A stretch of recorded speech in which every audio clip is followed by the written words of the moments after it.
At the beginning of each topic, please remember to ask yourself why you're studying this, how this knowledge will help broaden your scientific thinking. Also, remember to enjoy learning. It's fun. Let's now get a closer look at the gram-positive cell wall, which we said is formed of a single layer of peptidoglycan.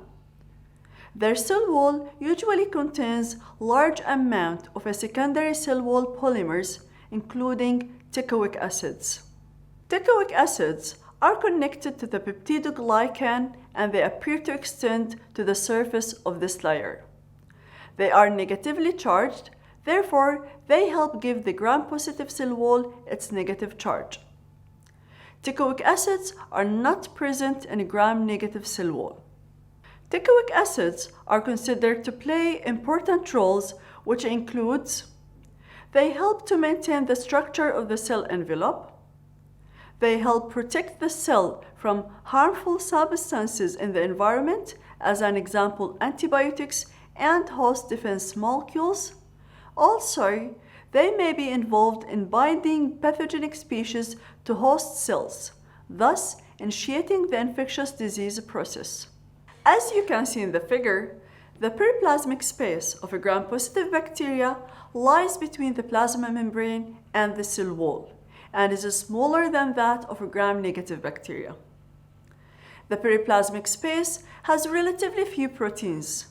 Therefore, the gram-positive bacteria secrete enzymes which are called exoenzymes. These enzymes aid in degrading polymeric nutrients that would otherwise be too large for transport across the plasma membrane. As we just noticed, gram-negative cell wall is much more complex than gram-positive wall. There are major differences between the two cell walls, and in gram-negative, the following is noticed. First, the peptidoglycan layer is next to the plasma membrane and bounded on either side by periplasmic space. Also, it's thinner than in a gram-positive bacteria. Also, the periplasmic space contains proteins and enzymes. Some of these proteins participate in nutrient acquisition. For example, hydrolytic enzymes that are responsible for digesting large nutrients to facilitate their transfer to inside the cell. Another example is transporter proteins, which has a role in transporting nutrients from outside the cell to inside the cell like a vehicle. The outer membrane of a gram-negative bacteria lies outside the thin peptidoglycan layer, and it is composed of many components, which include lipopolysaccharides, for short LPS, which consist of three parts. Lipid A, which is embedded in outer membrane. B, core polysaccharide, which is joined to lipid A. C, the oocyte chain, which extends outside the cell. LPS has many important functions. First, LPS contributes to the negative charge on the bacterial surface. Second, LPS may contribute to bacterial attachment to surfaces. Third, a major function of LPS is that it helps create a permeability barrier. Fourth, the LPS also plays a role in protecting the gram-negative bacteria that causes diseases from host defenses by changing the nature of its structure.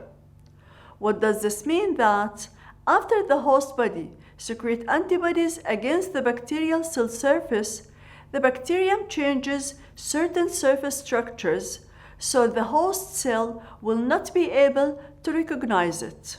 Another important function for LPS is that one of its parts is toxic and can cause some of the symptoms that arise in gram-negative bacterial infections. If LPS enters the bloodstream, a form of septic shock develops, for which there is no direct treatment. As you can see in the figure, another component of the gram-negative outer membrane is the brown proteins.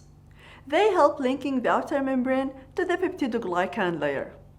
Also, the outer membrane contains porin proteins. They are water-filled channels that allows the passage of small molecules. To summarize in this topic, as you can see in the table, gram-positive bacteria stain purple, and gram-negative bacteria, they stain pink. The peptidoglycan layer in gram-positive bacteria is thick, whereas in gram-negative bacteria is thin. The outer membrane is found only in gram-negative bacteria. By now, you should be able to recognize the major differences between gram-positive and gram-negative bacteria. In the next section, you will learn how the cell wall structure plays a role in affecting the uptake of certain dye.